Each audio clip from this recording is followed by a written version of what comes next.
You are now listening to TheGrio's Black Podcast Network, Black Culture Amplified. So there's this new movie that's out called Till, and it's based on the story of Mamie Till, the mother of Emmett Till, who was lynched by white supremacists in Mississippi in 1955. And a lot of Black people are saying that they won't see this movie, and they're tired of Black people making trauma porn or slave movies. Why every movie got to be about slaves or Black people suffering trauma? And while I understand that sentiment, it's not exactly correct. So that's why I want to welcome you to TheGrio Daily, the only podcast that's going to explain the difference between trauma porn and entertainment. I'm Michael Harriot, world famous white peopleologist, and this is TheGrio Daily. So I understand the reason why people object to slave movies, right? Like, I really don't watch a lot of those movies, not because I'm not interested in seeing Black people on the screen. You know, Black people, or like any other people, we like to see people who look like us, whose stories we can relate to. We like to see entertainment based on that. But the reason I don't watch them is because, like, I really don't want to watch a story that I already know the end of. Like, that's why I didn't watch the movie Dahmer too, right? It's not because I think a story about a serial killer is bad or it makes me feel bad. It's just like, I remember John. I'm old enough to remember Jeffrey Dahmer. I kind of know the story, even if there are some things that I don't know. Like, I know how it ends. Like, they're going to catch him. He going to go to jail, right? Like, I know the basics of the story, so I'm not interested in the movie, right? Like, I don't want to watch a movie about the 1993 Olympic team, because I know how it ends, right? They win, right? So most movies about historical events, I don't watch simply because, like, it's not interesting to me. Like, the denouement, the conclusion of the movie, I already know. And when I go into the movie already knowing how it will end, I'm just really not interested in just learning the specific details. But there are some people who think that, like, who don't like to see Black people participate, like, as the victims of slavery or the trauma of slavery. And I understand that, but there are a few things that we need to understand about how this works. First of all, like, most Black movie writers, script writers, producers, directors, and creators in all genres aren't out there pitching slave movies, right?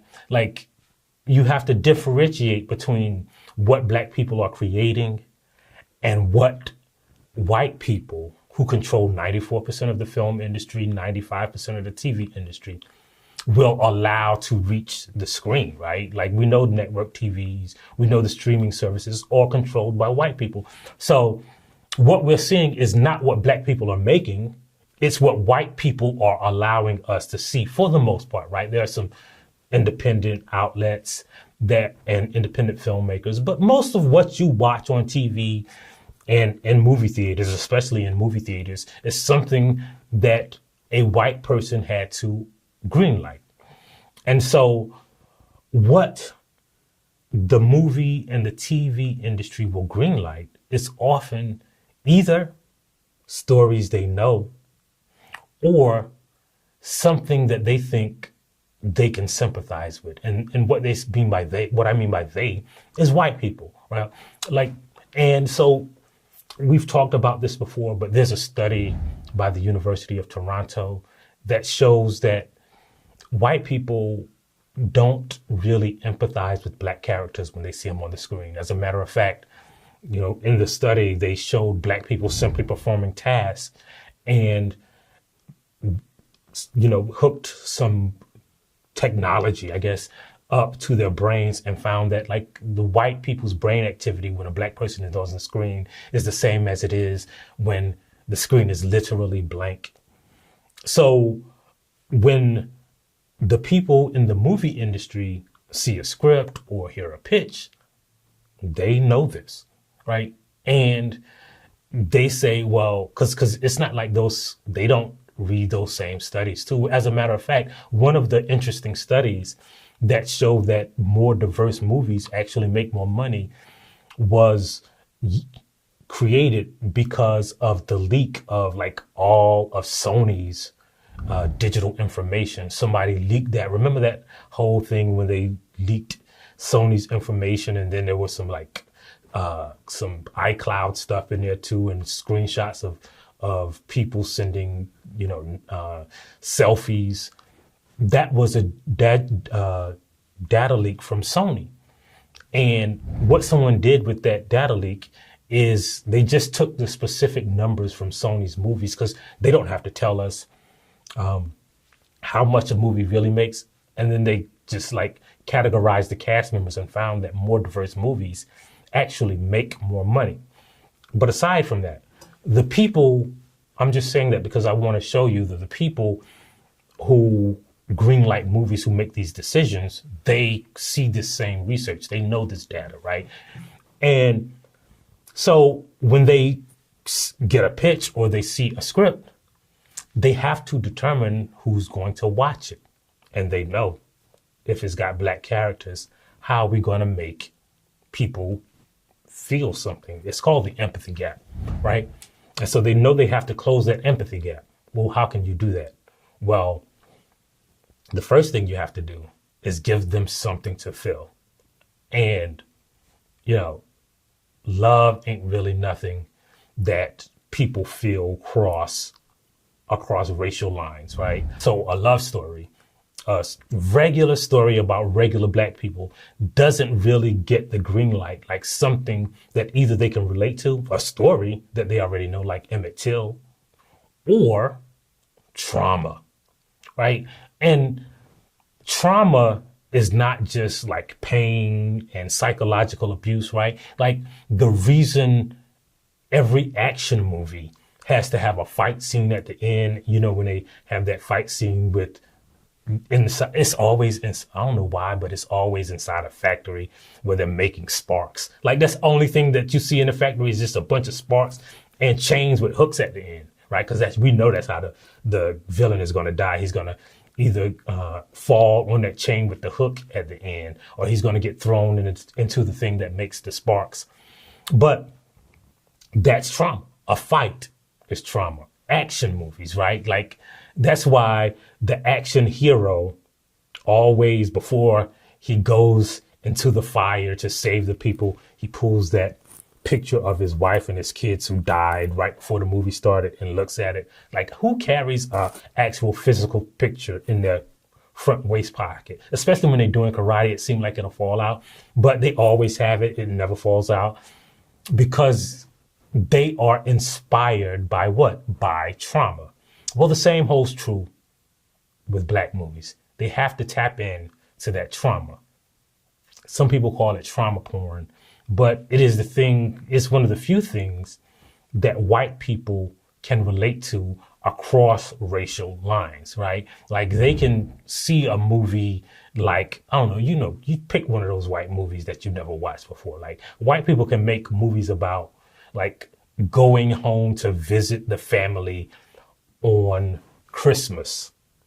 And that's like the premise of a whole movie that gets green light, and it's always going to star Meryl Streep, by the way.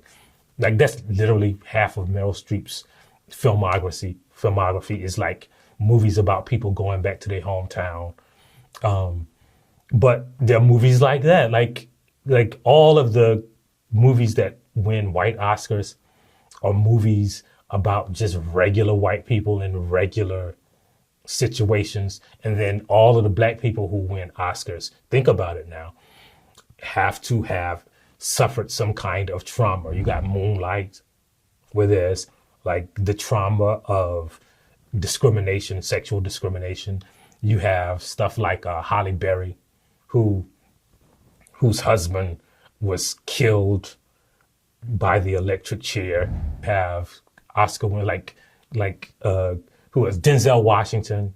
Like he was up for best supporting actor in Glory, but he didn't win it.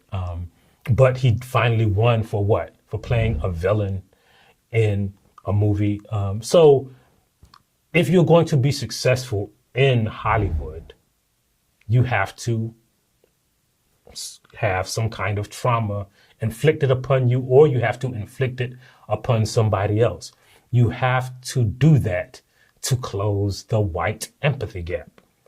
And that's why these trauma films are made. But again, they are not the only thing that Black people create, right? So they always, whenever Black people create something that doesn't have a bunch of trauma and is successful, like white people are always shocked, like Insecure, the whole series of Insecure. Like it really wasn't about trauma. It was just about four friends kicking it and like living regular lives. And it is called a unexpected hit, right? Like when Abbott Elementary, for instance, right? Like the idea that you can make a show about a Black school that doesn't rest on trauma is groundbreaking. Like we're going to do a show about a poor Black school where is Julia Roberts going to be in it and she's going to teach them how to read? No. Well, they're going to have a big dance battle and, the people on the dance team are going to have to overcome and pass the big, no. It's just going to be, so Edward James Olmos is going to come in there and he's going to teach all the people how to survive, the gangsters. No. Right? Like that's literally what every Black movie about a school is until Abbott Elementary, which is why white people are so shocked by it being a hit just because it's funny, right? Like Quinta Brunson was like one of the funniest women on TV for a half a decade. And then she made a funny show and people are surprised because it don't have trauma, right?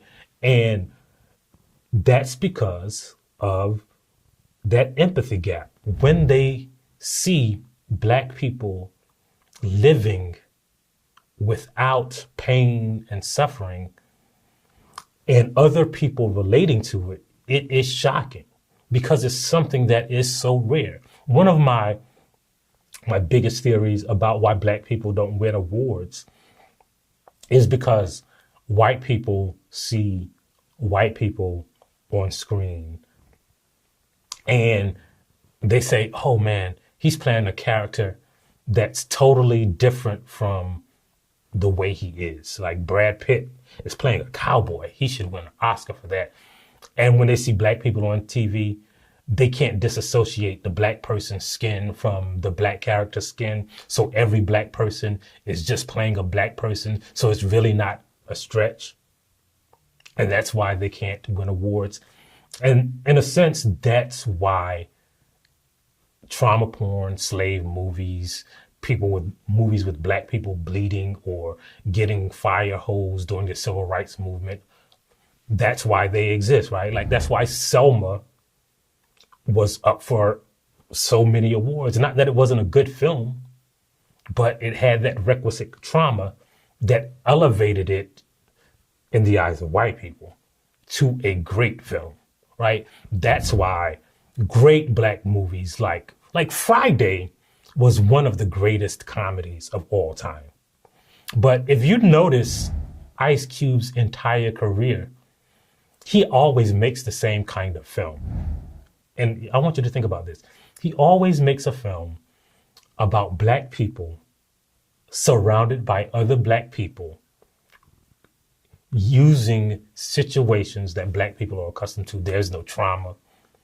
They have self-determination, right? Like Craig found the money for Big Worm on his own, right? Like in Barbershop, they were trying to get the money to build a business in a Black neighborhood. Like that's like all of his movies are basically about Black people doing Black things. And they are not elevated to the status of greatness. Like, for instance, a Will Ferrell movie who is always about that's always about like white people falling down. Those movies are seen as great comedies. Ice Cube movies are seen as, cult black movies. And it's because they don't contain trauma. So the only way we can overcome this gap is for us to create our own movies and to support our own movies. So if we support movies like Black Panther really isn't about trauma, right? Like even small black movies, if they don't have that requisite trauma, they must depend solely on black support. And so it is up to us to support those movies. And once they start making money, because white people ain't just racist, they are interested in money too. They will start making those movies. And that's how we overcome the trauma porn industry. And that's also why you got to download the TheGrio app. That's also why you have to tell a friend about this podcast. That's also why you got to subscribe on every platform that you can. And that's also why we leave you every episode with the famous black saying. And today's black saying is break a leg, but if it's a black movie, break two. If you liked what you heard, please give us a 5-star review, download the TheGrio app, subscribe to the show, and share it with everyone you know. Please email all questions, suggestions, and compliments to podcasts@thegrio.com. You are now listening to TheGrio's Black Podcast Network, Black Culture Amplified.